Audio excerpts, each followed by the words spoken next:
गोरखपुर की वह सुबह जैसे किसी पुराने फोटोग्राफ में कैद हो।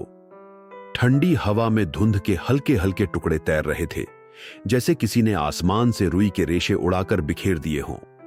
सड़कें लगभग खाली थीं, सिर्फ कुछ चाय की दुकानों से उठता भाप सा धुआं और कहीं कहीं भोर के पंछियों की हल्की सी चहचहाहट।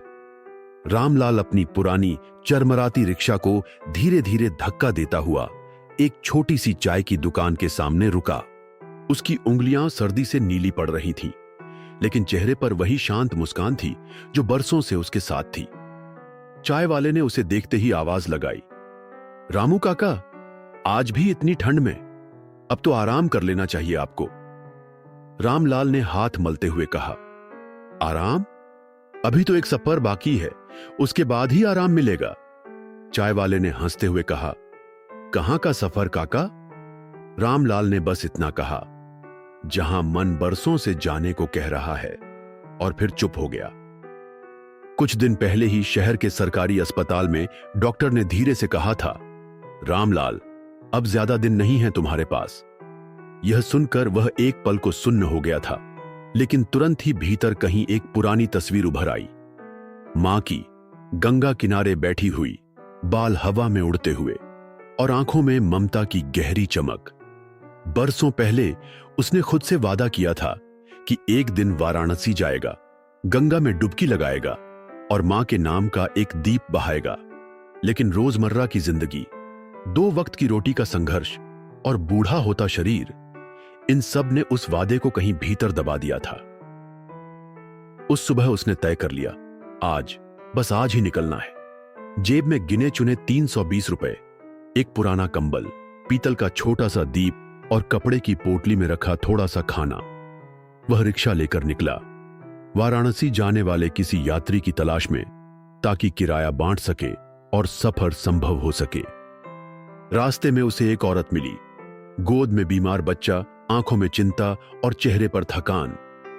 उसने झिझकते हुए कहा, काका, वाराणसी जाना है, लेकिन पैसे पूरे नहीं हैं। रामलाल ने बिना सोचे कहा, जितना है उतना दे देना, बैठ जाओ, सफर लंबा है पर पहुंचेंगे। ठंडी हवा और सुबह का उजाला दोनों एक साथ फैल रहे थे। रिक्शा की हर चरमराहट के बीच बच्चा कांप रहा था। रामलाल ने अपना कंबल उतारकर धीरे से बच्चे के ऊपर डाल दिया। औरत ने कृतज्ञता भरी नजरों से देखा और धीरे से पूछा, आप वहां क्या करने जा रहे हैं? रामलाल ने आंखें दूर कहीं टिकाकर कहा, मां से मिलने। वह चुप हो गई। शायद उसने सोचा होगा कि मां अब भी जिंदा होंगी, लेकिन रामलाल के लिए मां तो बरसों पहले गंगा की गोद में विलीन हो गई थी। रास्ता लंबा था, घंटों बीत गए।